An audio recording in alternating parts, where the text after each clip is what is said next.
Smooth 98.1. You know, we love music, we love life, we also love and appreciate intelligent talk. And that's why we bring this educative session to you every Tuesday from 11 till 11:50. We call it Office Journal. And you're very much welcome to be a part of the show because it is for you. And as well, people who you know that this information can be of benefit to them, tell them to join the conversation. They can either call, they can either text on WhatsApp, or even tweet at us on Twitter. And then they can also be a part of the conversation by going to stream live. It is youtube.com// smooth 921 FM Lagos. Again, smooth 921 FM Lagos is the handle on YouTube. However, if you want to do the audio streaming, you can go to our website, which is www.smooth981.fm. You can also decide to search for Smooth 981 FM on any radio streaming app or website that allows you to listen from wherever you are in the world, as long as there is internet connection, even if you're in the Antarctica or you're in space. Just make sure there is internet connection and you will hear us. We started a series last week. It was quite interesting, had quite the comments and feedback. So this morning we'll continuing that. And if you're following us across all social media platforms, you would have seen the flyer, including our WhatsApp status too, talking about tackling the unemployment and unemployability rate in Nigeria. The data has identified that there is that rising rate of unemployment, and one of the issues is unemployability. That has been said by some recruiters, employers, that a number of those who are unemployed are unemployable. That is why they are unemployed. Now, it begs the question, what does unemployability really entail? I will not be answering that question. I have someone who is capable, who has been in that field for so long and has several years of experience to do justice to the topic. My guest this morning is the founder of Diversity Talent Management Limited, which is an HR and strategy consulting company. And his name is Victor Adebayo. Good morning. Good morning, and nice being here again. Good morning, Lagos. Thank you so much. In case you're wondering what he's talking about, he was once here. We talked about the future of work. And if you'll agree with me that this conversation actually relates, because if you're talking about work, it means that there were some certain kind of people with some certain kind of skill who will be employed in the future, which the future is actually now. So you can call this a furtherance of that conversation. Okay, so going back to it, I mean, unemployability.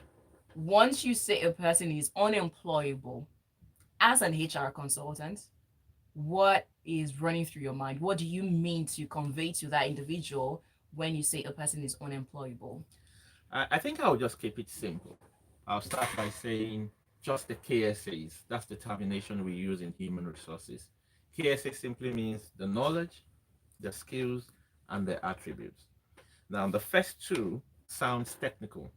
Knowledge meaning information about that field of work, information about that industry. Do you have that?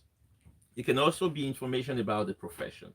The second is the skill, which is the technical competence to be able to function in that capacity. The last one is the most difficult part, and that is the attitude, the attributes, the behavioral requirement to be able to function in that capacity. Now, there are some other ones that are smaller. You could be talking about physical fitness or some of the other mental requirements to be able to do certain types of jobs. So those are the things that we can refer to when we're saying this person is unemployable. He doesn't have the knowledge, the skills, and the attributes to be able to function in the capacity that the employer is looking out for. If you're on the YouTube stream, you will see that I have whipped out my pen and my paper just to jot things down because these things are very important. And if you are like me, I would say you should do the same. So just for you to be clear, and of course, at the end of this conversation, you would have taken out very key things from the conversation to not just help you as the recruiter, also one who is on the other side of the divide. If you're unemployed and you have been looking to cross to the other side of the divide, but you're not quite sure of how to make that journey, these things will be quite helpful. And if you're gainfully employed, but you know someone who is in that situation of unemployment, but you're not quite sure of how to advise them, encourage them, or help them to cross over to where you are, you can also take some points and take information from what we'll be dishing out this morning just to make sure that everybody's better. Now you have an idea of what it means to be unemployable, knowledge, the skills, and the attribute. But I'm curious now, at what point, if a person is not told, at what point do they realize, an individual, that looks like I am unemployable? I think it starts from sincere, honest self introspection. Because we live in the African society and especially in our Nigerian society where people tend to deflect Mm. and blame circumstance. We call it locus of control. Some people have internal locus of control, others have external locus of control. For those who have external locus of control, they blame external things as the reason why they are not employed. I don't know somebody that knows somebody that knows somebody. They already know the people they want to take. The politicians have taken all the slots, blah, blah, blah, blah, blah, blah. But for someone who has an internal locus of control, he's sincere with himself. He believes there's something I can do about my situation. So, say for instance, there is a job advert out there. The Mm. first thing I want to do is look at the job description. And I sincerely and honestly ask myself, do I know anything here? The knowledge. What are the key performance indicators on this job? For a proper job description, it should have that. Then I ask myself, do I have the skill set to be able to deliver on Mm. these things? That's the next thing. Then the third thing you also want to ask yourself is, okay, what are the other behavioral requirements to be able to function in this role? And a proper job description should also have some of those things. So teamwork, dexterous with communication, etc., etc. And then when you look at all of those things and you bring several other job adverts and you go through all of them and it's like, guy, I don't get anything here. Then you need to tell yourself, I need to do something about this. So at that point in time, you know that, look, I am not employable. Going by jobs that are advertised within my level of maybe area of expertise or knowledge or years in the industry, then I can say I am not employable. But if you are not willing to do those things, you'll be pandering to other things. There's a spiritual attack somewhere, there is this, there is that, and all of those things. And even in the informal sector, we're having a conversation off air now. We're talking about, some of the best artisans coming from outside of Nigeria. The thing is, these guys are not only good with laying tiles, the creativity. They will sit down and visualize with the tiles that you have. How can I arrange these things? And they begin to give you suggestions. Mm. All of these things comes with practice. All of these things comes with discipline, putting yourself out there and putting yourself through the rigor of learning. So if somebody has not done any of these things, he should know he's unemployable. I mean, I had a case many years ago when I used to work for Procter and Gamble. I shouldn't be advertising for them. Maybe I should No, not you're have not even mentioned. allowed to mention brand names. We'll be Pardon sending the me. invoice to you. Pardon me. I'll send it to the current MD. Now, they were asking us. I asked some guys a question. Tell me about a difficult problem that you solved before. What was the problem? Why was it difficult? And how were you able to solve it? And this guy went on and on telling me about the challenges of growing up, how he defined each problem, the practical steps he took, how he went out of his way to find information relevant to solving each problem along the way, and eventually first class graduate of mathematics and statistics from OAU. I asked the lady the exact same question. She looked up, looked down, looked up, looked me straight in the face, and what came out of her mouth is, do you mean spiritual? And I'm like, okay, this is an unemployable person because she cannot even put into proper context what we are talking about there. So the basic attributes, problem solving skills, which involves problem identification, problem definition, then problem analysis, eventually towards coming up with recommendations for solving those problems. So when you can sit down and check yourself relative to the series of job descriptions or to the task at hand in the informal sector, then you can tell yourself, I think I'm unemployable. And then It's not a death sentence in itself. Mm. There's definitely a way out. At least, like psychiatrists will tell us, the moment a madman realizes he's mad, then he's on the road to recovery. Interesting. Thank you very much for that clear explanation. And if you're just joining us, you're listening to Office Journal right here on Smooth 98.1. The topic of discussion is how to tackle or tackling the unemployment and unemployability rate in Nigeria. My guest this morning is Victor Adebayo. You can join us on YouTube, which is youtube.com/smooth 92.1 FM Lagos. And if there is anything that pricks you in the course of the conversation, please feel free to send it as a WhatsApp message to 0809 444 0981. Again, 0809 444 0981. Or you can call 01 448 9981. We have established what unemployability entails, as well as the key things that need to be in there for a person to be employable, or the things that are missing when a person is unemployable. Also, there is the part where you just explained how a person can come to that point where they are honest with the review of themselves and say, okay, there are some issues. If you have gone for a job interview a number of times and it looks like nobody is taking you, definitely there is an issue, and it doesn't look like the whole world is ganged up against you. Now, coming back to the education, at least you mentioned something about my that's Obafemi Awolowo University, but that's just school. A number of data have suggests that. So I mentioned that World Bank data that was conducted in 2000, and 23 years later, some of the issues they identified are still they are still there, from untrained, properly trained staff members to the redundant educational system, as well as the curriculum. It looks like it's still the same over the years. Now, would you say that the burden now rests or lies on the individual who wants to be employable, for those who acquire the formal education, that is? Yes and no. Yes, because you're accountable for what you become in life. None of us could choose our background, but our future remains solidly in our hands.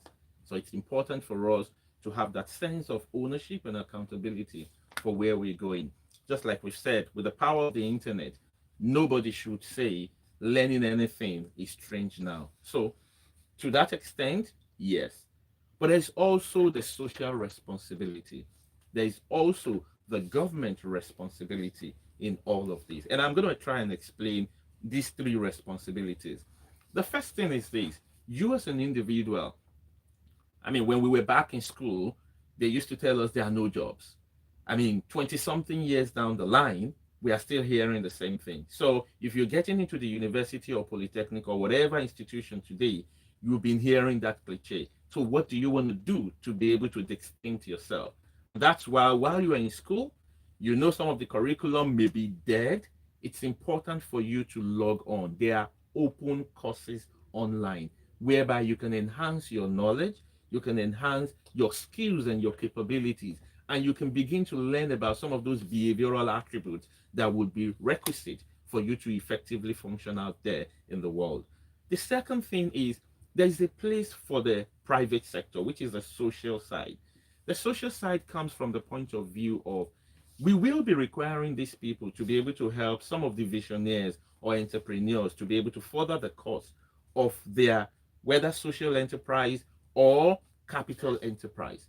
Now, it therefore puts on them the burden of forming a partnership with the institutions of learning. It could also be economical in itself, whereby they can ensure that the quality of talent coming from there is relevant. And they can also partner with the various ministries of government to be able to review curriculum, review the tools available in the schools, so that when these people come, at least from their own, if I can put in inverted commas, selfish purpose, they are able to get the right skill set to move their organizations further. So if they look at it from that point of view, yes, rather than paying reparts, who will want to earn as an expatriate? And then it's going to be costing them more. But they can also join the social enterprise of investing here. But ultimately, our government also has a responsibility to be able to play in that space. And then it can just be the willpower, the sincerity, one step at a time. It's not going to be we expect you to fix everything at once, but then let's go first into the equipment in school. Then the teachers themselves in the school, the university lecturers, or whichever class of education, are they also trained to use the modern day technology learning aids to be able to function? Because it's one thing for you to have them, it's another thing for you to be able to know how to use them. Last is the curriculum itself. How relevant is it? How in touch is it? And then how practical it is. We talk about IT, internships, and the rest of those things. Can the Ministry of Labor and Employability work in conjunction with the Ministry of Education, set up a PPP whereby they are willing to go to various organizations and tell them, if you are able to put 100, 200, 300, dependent on the capacity of the organization, put them through practical internship to which the curriculum will be jointly developed, then that education tax that you need to pay will waive it for you. Everybody benefits. Something like that needs to start coming up, those conversations. Otherwise, you just leave the poor guy at the expense of the guys who provide data.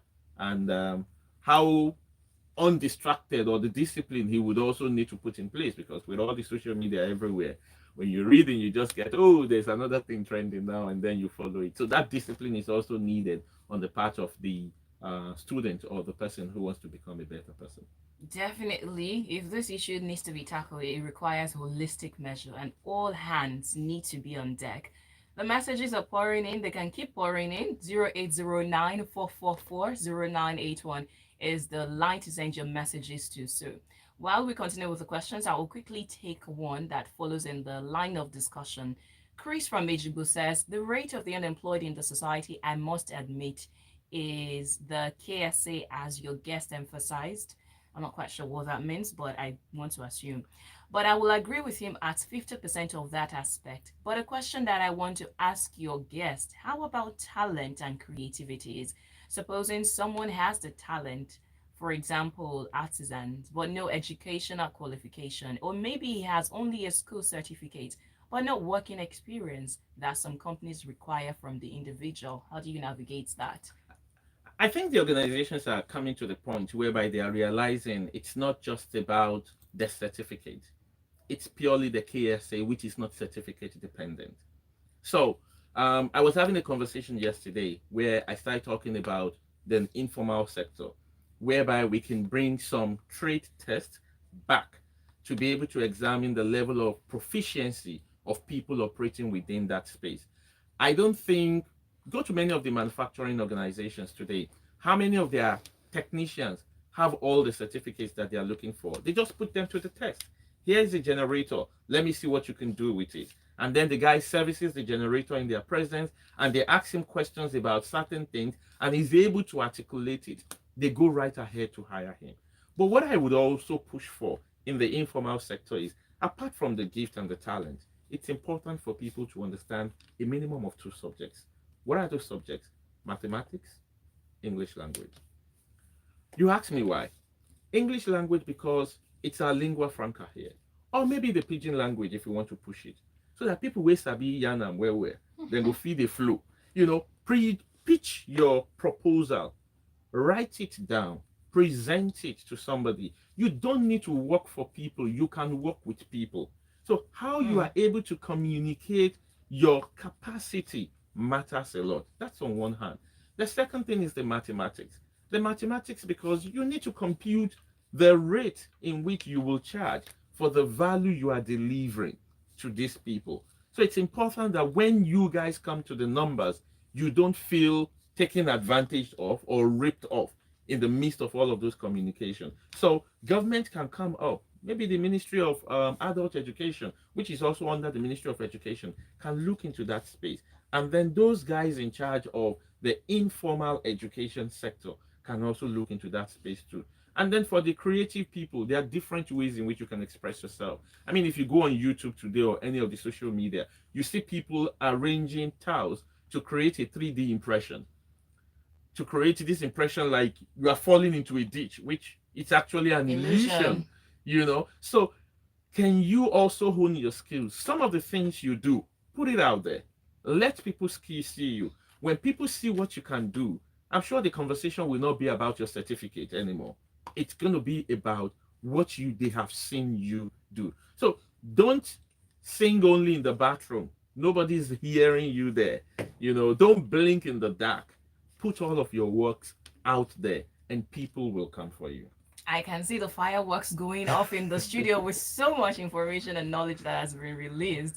Thank you so much. Cisco Delgado on WhatsApp says, yes, internet is information superhighway. Good morning to you and thank you for your message. Now, here is one from, I'm not quite sure what your name is. I think BC Sunday. You said, good morning. Please, I have what it takes to be employed, but I am not being employed. I don't know whether it's because of my age. Please, can your guest address this issue? Hmm. Okay. Let me speak honestly. There are a number of things we need to understand. In Nigeria of today, at least I can say I'm an authority in this space. 80% of available jobs are not advertised. Interesting. I can tell you that for free. The first question is, what's the power of your network? Do you deliberately go out there to functions, to events, and then you put it out there what you can do, your capacity? That's one important thing that people need to know. Yeah, in Nigeria, the law does not, I'm not so sure, but the law does not really prescribe that you cannot discriminate on the basis of age, especially for entry level jobs. But I think with the Japa syndrome that has happened recently, you will check that most organizations recruiting now are getting quieter around the age requirement. And then they are also getting quieter around the minimum of a second class upper requirement. So those things should not be the major hindrance. Now, what people think also is they chicken out too quickly when they find out that 500 people have applied already and they're already doing the permutation at the back of their mind. What's going to be my chance? Go ahead and apply. Oh, I don't qualify for 100% of the requirement. Once you are able to meet 60, 70% of the requirement, go ahead and apply. And then the third thing, enhance your network. I mean, go to people online. Don't immediately connect with somebody and then the first thing you are doing is attach my CV. Please help me look for a job. No, no, no, no, no. Read up about their company. Find out about events coming up. And then intelligently engage them in a conversation to say, oh, the elections have come and gone in Nigeria, technically. And then with the outlook of the World Bank, one of your biggest competitors is already saying it's shutting down. What are some of the business plans to ensure that your business continues to operate in Nigeria? Also putting into question or into mind the fact, the rate at which skilled manpower is exiting the company. The person wants to engage you. Oh, they've just completed their annual general meeting. And then there are some excerpts from there. Ask them intelligent questions on the basis of all of those events. From there, they begin to feel, it's like there's something upstairs with this person.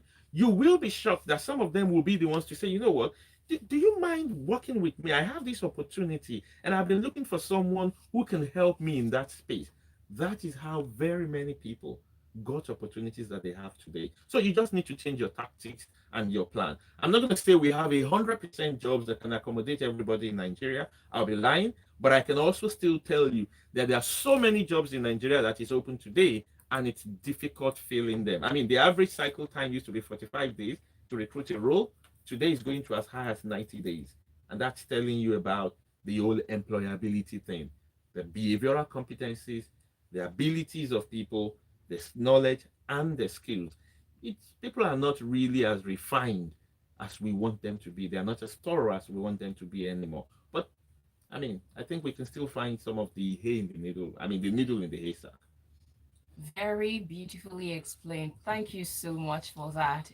I hope you're getting value and you're getting information and getting more understanding on the topic. You can join and ask your questions if you have any. There is a WhatsApp line, there is a call line, there is Twitter, there is YouTube. So WhatsApp line is 0809 444 0981. But please, while you're sending your message, do include your name and location. So 0809 444 0981, while the call line is 01 448 9981. Again, 01 448 9981. I think this is the part where I allow you digest what you just consumed, and we're right back. You're listening to Office Journal right here on Smooth 98.1. Move 98. I was waiting for that break because I had a question. So I was waiting for that break because I have a question. 45 seconds. So maybe Yes, after the show. after the show. Oh, okay. I'm I'll just currently write it down recruiting somewhere. almost 800 van sales reps today. Another client asked us for 100. And I'm struggling. That's 900 roles just between two companies. Wow. Yet 900. people will say there are no And yet jobs. people will say there are no jobs. I'm struggling. I was going to mention that in the end. I said you send me an invoice. No, you don't. You can say it, but not just mention the name. Yeah, You I don't have won't. to I mention, won't. but you can say that. Google it. Experience it. Funky Fly. Silky Smooth. 98.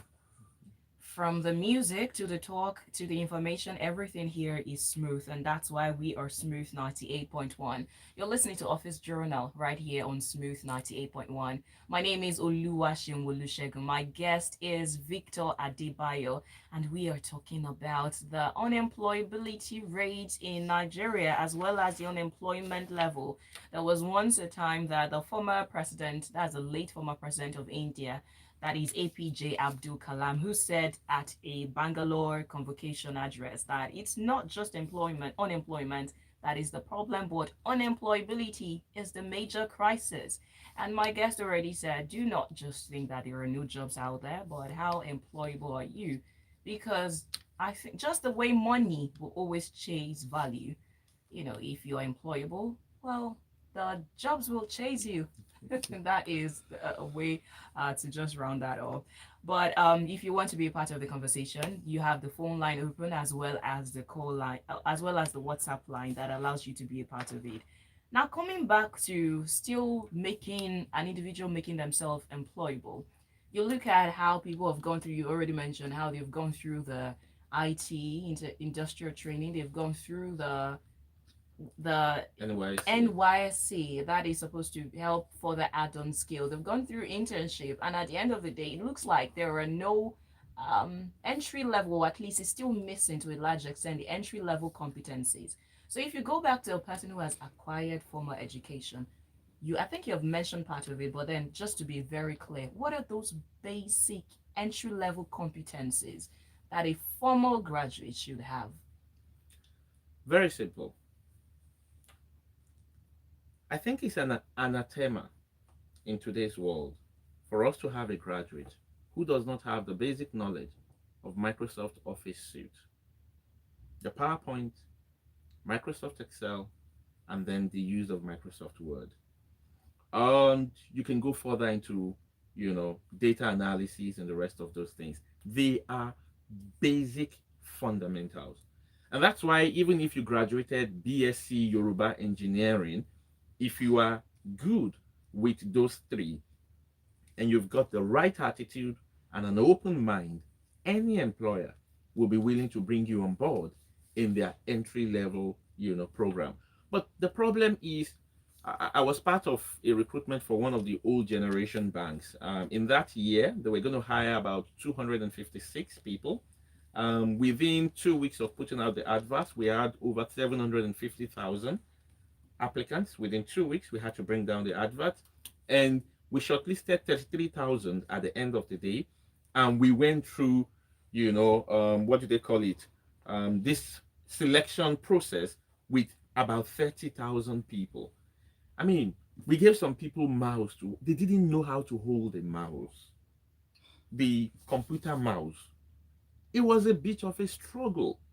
And then for other people, it's basic communication. I know English language is not a test of intelligence, but it's the measure by which we communicate today. Unless you're going to be engaged in a place where you have to use other languages to communicate, then it makes sense. But if it's a lingua franca, at least be able to commute, in the basic form. I'm not asking for the Wole Soyinka kind of English. I'm just saying the basic requirement. Then you can work with those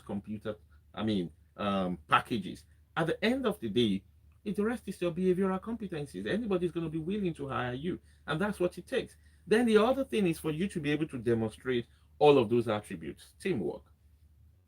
How well do you work in teams? Leadership capabilities. It's not about position, it's about the influence you are able to build. It's about you envisioning an outcome and then able to mobilize people and resources towards achieving that outcome. And the best way in which we can predict future performance is going back to previous performances in the past. And those performances could be anywhere. So the example could come from church, mosque, family gatherings, and all of that. All I just want to see is where and how you have demonstrated those behavioral competencies. And it gives me a clue that if you can demonstrate those behavioral competencies in those situations, you would also do them. I gave you the example the other time of a guy who I asked the question, tell me about the time you solved the problem. He said, here he was a local primary school teacher in the community because his parents could not afford to send him to the university. Now he's made up his mind to say, look, I have to go further. He's reaching jam, he's past jam, he needs to leave Lagos. Now the problem is, if he left Lagos, his source of livelihood is going to end. While if he stays back at Lagos, then he will not be able to pursue his education. He said, that was my problem. The average African would think, okay, so I will go and then relying on my uncles and aunties to support me.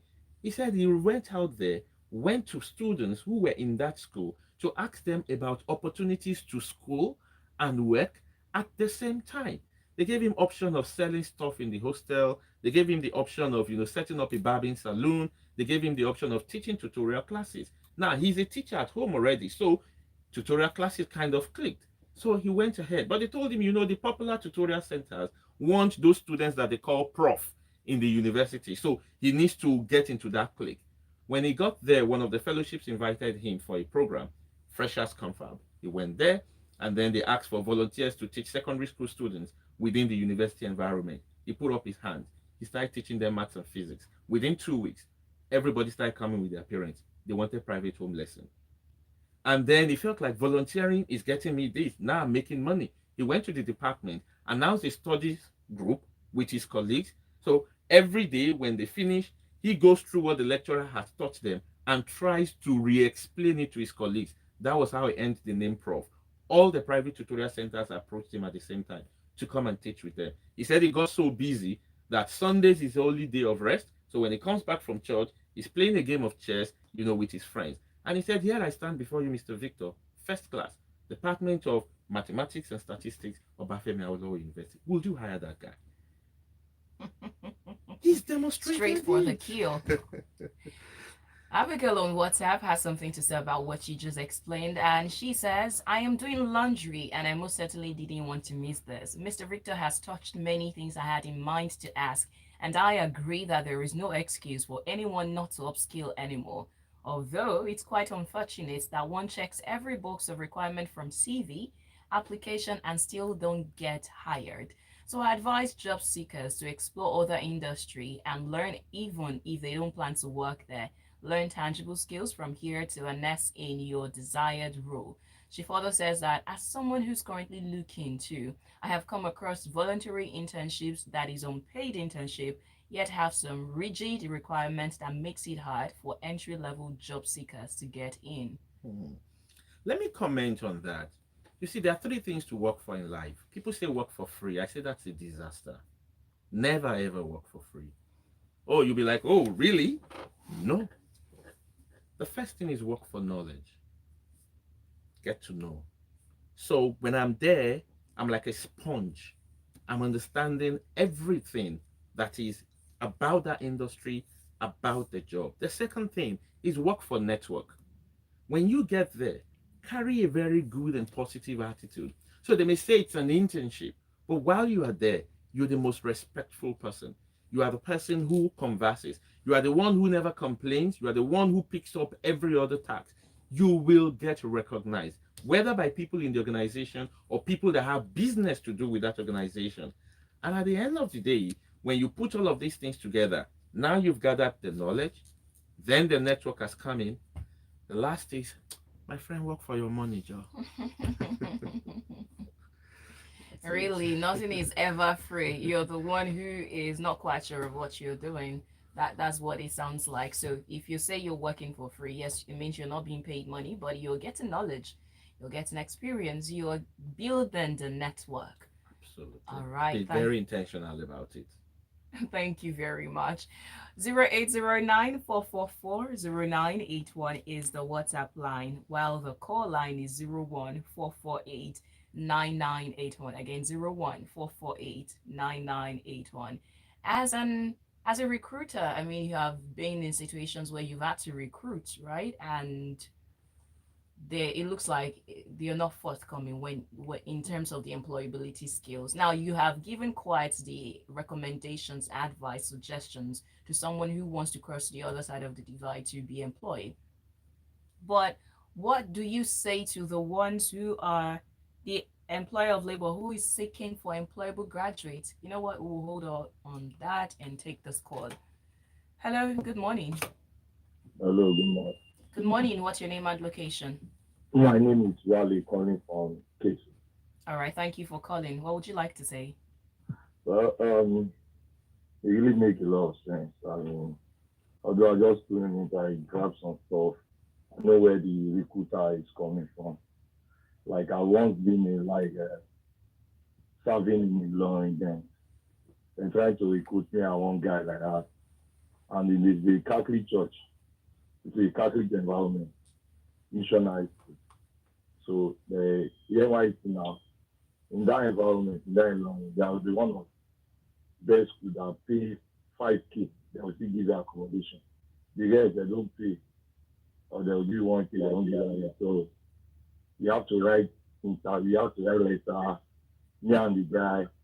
And me, I'm not from Catholic background. I want Catholic by change to another church. And the guy is a Catholic. And we are going to missionary school to go and apply for a job. So we write the wrote letter, we blah blah blah. They now ask me that what can I teach? This is where I come in. And this is what makes me beat the other guy. And the guy they're supposed to pick it because he's from Catholic background, everything. So I'm a computer person. I operate computer. I teach business studies. I teach commerce. I teach social studies. I teach computer. And then need person that will just take care of the computer. And the guy did computer science or whatever. And the guy can only teach computer, but he cannot do the theory part, as in practical part of it. Me, I can't do the theory part much like that, but I can do it without their technical level. And practical part, I'm also good. So there are more skills in me that make me want the other guy. Me too, I know that I'm a valid person. I know already they will pick me with my confidence and everything. Then I told the guy that sorry, we have to let you go pick you for the other guy because the guy have multifunction for us and we need him in this environment. Thank And you. I said to them that if I'm staying here, I'm not staying more than 1 year because I'm living here to go and center. And God willing, I did. But from there, I pick up the foundation to start my own business center and computer center.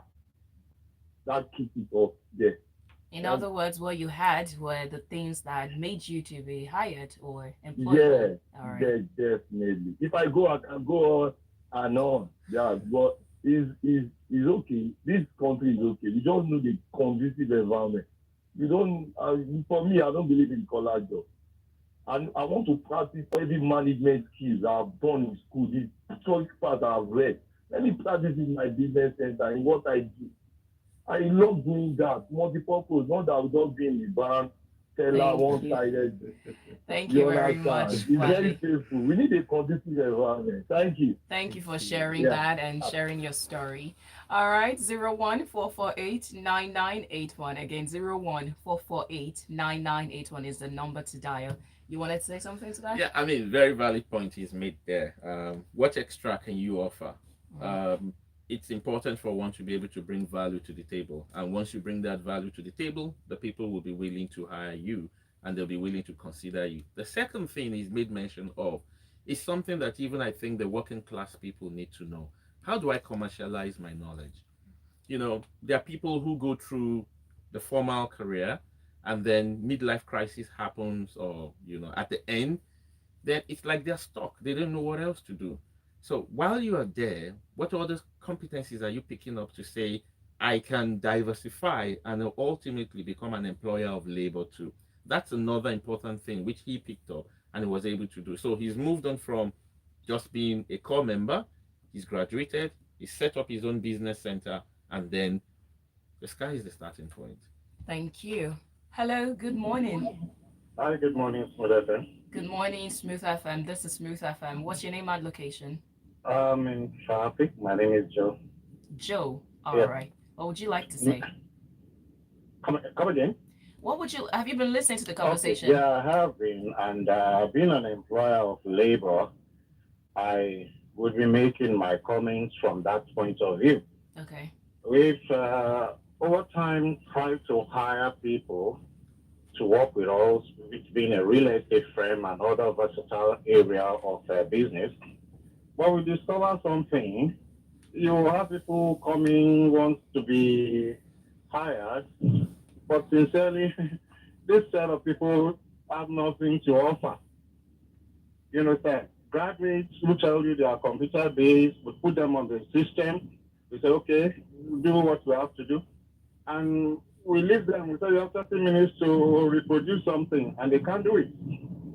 And we come back and say, what happened? Graduate of computer, telling you stories. So you find out that quite a lot of people are out there, but are not employable.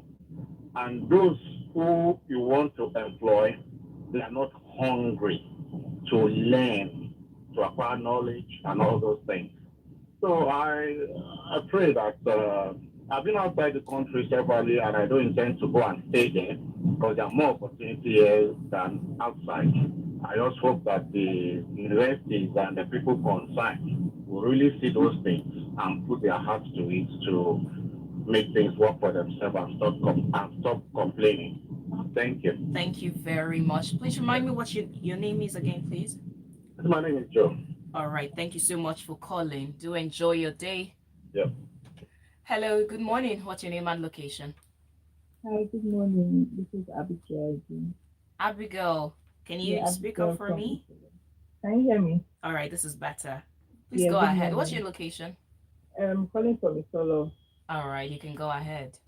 Okay, so the last caller that called before this other one that was a That's recruiter. Wally. Yes, I think so. Yes, he made mention of how he positioned himself even while he was looking for a case to serve or something like that. It's just to reiterate what Mr. Victor has said concerning people that look for internships. They only do it to get busy, not to actually offer value or learn. So definitely when you get to such place, they recognize that you are just looking for an escape, and then they will use you. They will use you to fill. So at the end of the day, 3 months, 6 month internship, you are coming out and you have nothing to show for it. Then you start all over again. So basically, it's like if you want something, you should really be very intentional on what you are looking for. And in the case of foundational background, educational background, it's not just elementary schools as well. You such institutions that don't have a good curriculum and lecturers.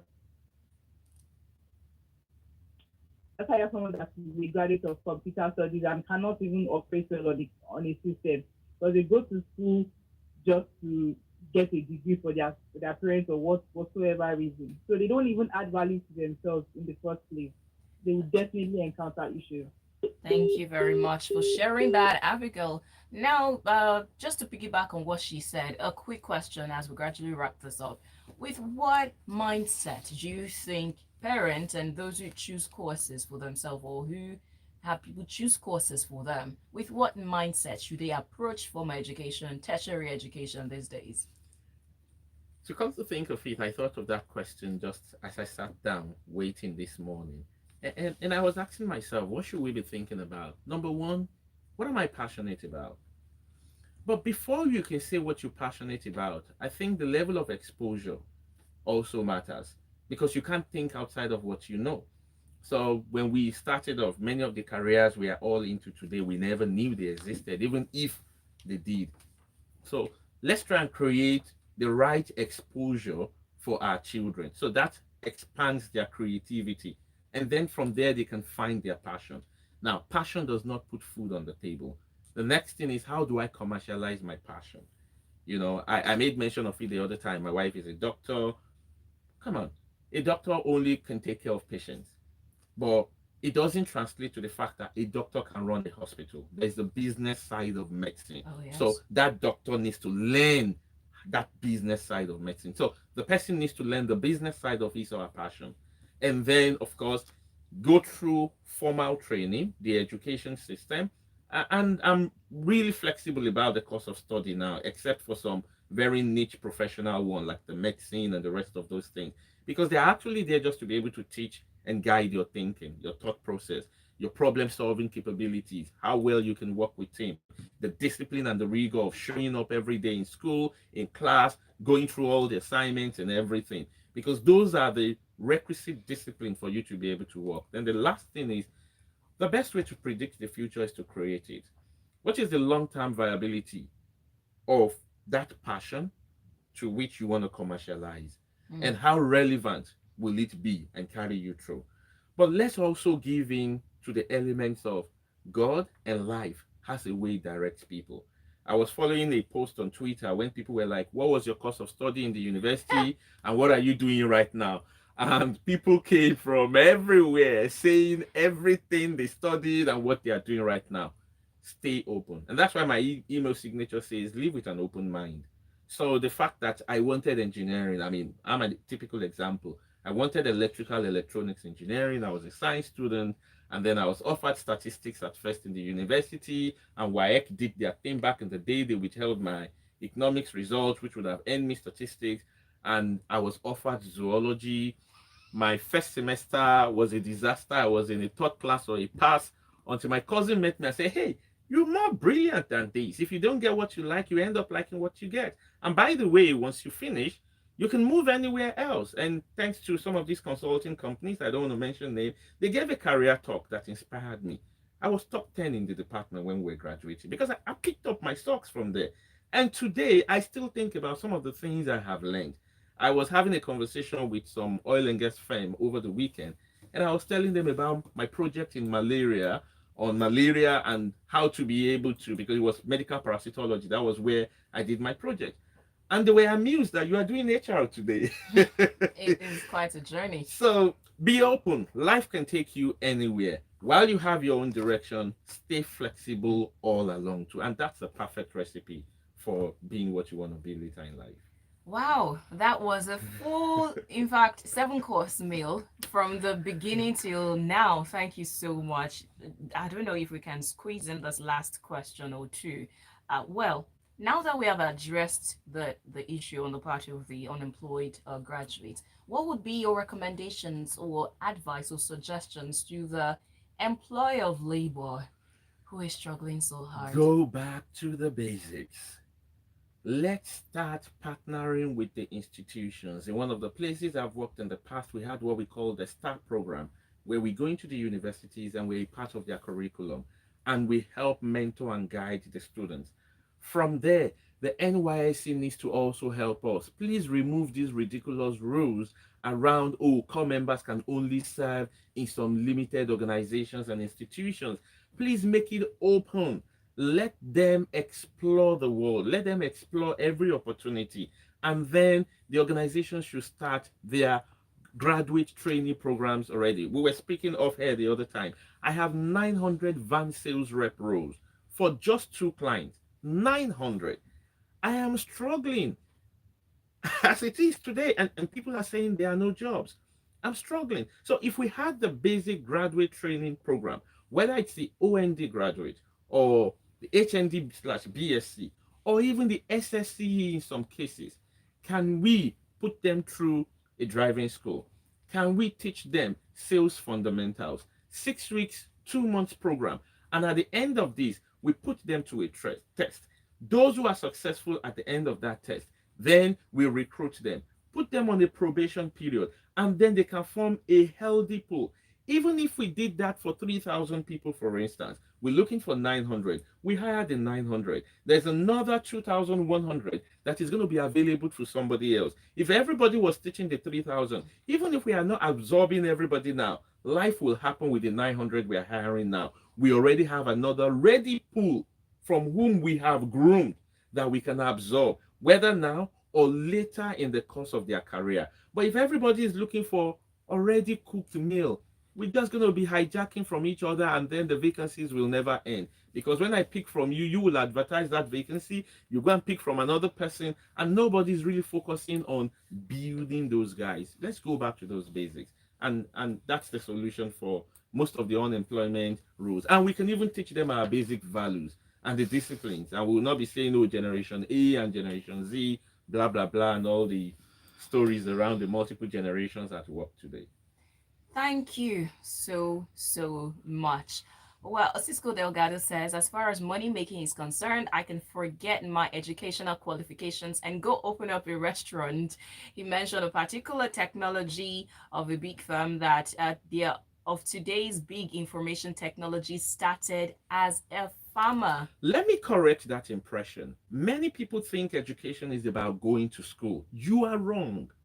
Education is about learning, acquiring knowledge with which you can transform your environment. The knowledge of this software is education on its own. The fact that no institution offered you a certificate does not mean you have not gone through education. So education is not about I have my BSc, my HND. Education is putting yourself through the rigor and the discipline of learning. So whether you learn on YouTube or you learn on any of the other apps, or whatever it may be, that is education. So when they tell you, oh, to be a rich man, don't go to school, I'm sorry, that's a wrong advice. Many of those guys had enough credit to acquire their certificate. They only left school to be able to pursue their vision, but they had acquired knowledge. There are open learning, resources available out there. Acquire that knowledge, whether within the four walls of the university or outside those places where you can get the knowledge. Get it, and it will transform your life. So you want to make money, start from the basics. Acquire knowledge in school, outside of school, and then everything flows. And don't put money first. Please. You see fresh graduates and you ask them, how much do you want to earn? And they tell you, hey, 350,000 naira a month. And they're like, do you know the cost of living in Nigeria right now? Calm down. Be calming down. Some of us started with 5,000 naira, and we know how we used to do it. Trek some distance to mitigate the thing. Learn first, then later on, your knowledge can fetch you money. Get the discipline, and then that can fetch you money. Don't put the cart before the horse. In the words of Ellen Nordegren, education is that one thing that nobody can take away from you. Your certificate can be taken. Other things that you got in school might be taken, but that education, which is not necessarily limited to the four walls of a university, as the case may be, is what will not be taken away from you. I possibly can't thank you enough for this wealth of knowledge and information you have baptized us with. We thank you. And of course, the messages on WhatsApp also agree with that. There is, okay, I saw your message. Well, we will get back to you then. Thank you. Are you active on social media? Yes, I'm on Twitter. Okay. Are Victor. My friends call me Are. Okay. Are Victor. So just follow me on Twitter. That's where I'm active. And then on Facebook, it's just my name, Victor Fumbi Adebayo. Those are the two I do. Don't mind me. All right. So if you're looking for him, now you know where to find him and connect with him. We thank you so much for being a part of the show. If you're just tuning in, you have missed, but there is the video for you on YouTube, youtube.com/smooth91FM Lagos. In few seconds, you'll be listening to the news with Olajumoke, and you should stay tuned, after which I will be back here to play you the lovely music on Strictly Soul. It is Smooth 98.1.